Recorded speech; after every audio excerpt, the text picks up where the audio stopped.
La vie tient parfois à un coup de fil. La panne géante qui a paralysé les numéros d'urgence de toute la France hier, les 15, 17, 18 et 112, a fait au moins un mort. Un homme qui a succombé à une crise cardiaque dans le Morbihan, faute d'avoir pu joindre les secours. Mathieu Bock. Oui, un homme de 63 ans qui souffrait d'une maladie cardiovasculaire.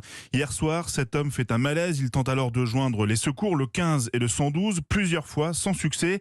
Sa femme décide donc de l'emmener elle-même aux urgences, mais durant le trajet, l'homme fait un infarctus dans la voiture après un massage cardiaque par les équipes du CHU et un placement en réanimation.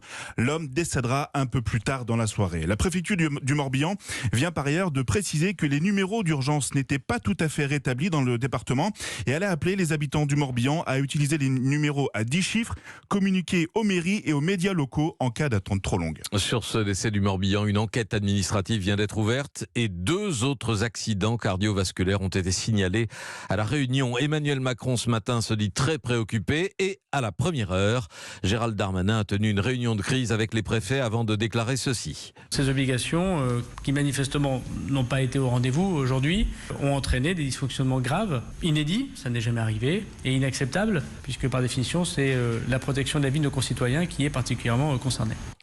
Le ministre de l'Intérieur qui a ensuite convoqué le PDG d'Orange, Stéphane Richard, présente ses plus vives excuses à celles et ceux qui ont été touchés. Clément Le Saffre, je me tourne vers vous, expliquez-nous ce qui s'est passé. Eh bien, ce qu'on peut dire, c'est que cette panne, elle est due à un incident technique sur un équipement technique d'Orange dans les Hauts-de-France. Ce sont les mots employés par l'opérateur. On ne sait pas exactement ce qui a provoqué cette panne à l'heure actuelle. Une enquête interne est en cours. Mais concrètement, c'est une sorte de routeur qui dispatche les appels d'urgence qui a été touché. Or, Orange a la charge de l'acheminement de l'ensemble des appels d'urgence pour la France. Même si vous êtes chez SFR, Bouygues ou Free, vous passez forcément par Orange quand vous appelez les secours et ça explique l'ampleur de l'incident. En fait, les numéros courts 15, 17, 18, 112 étaient toujours disponibles, mais très difficiles à joindre. Il fallait s'y reprendre à plusieurs fois et parfois même on n'y arrivait pas. Le CHU de Lille, par exemple, n'a reçu hier que 30 à 40% d'appels par rapport à un jour normal.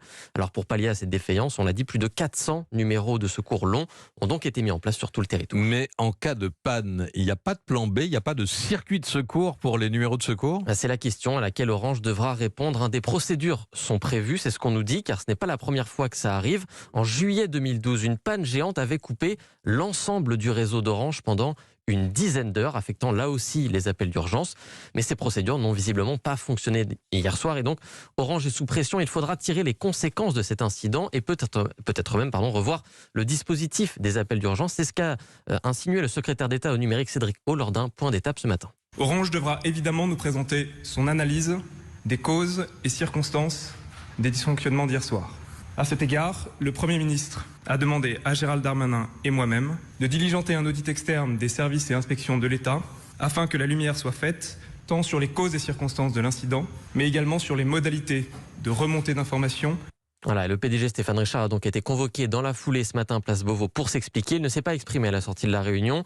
Il s'est rendu directement à la cellule de crise, mais il a présenté, on l'a dit sur Twitter, ses plus vives excuses à celles et ceux qui ont été touchés ces dernières heures. Il devrait s'exprimer sur TF1 dans quelques minutes. Alors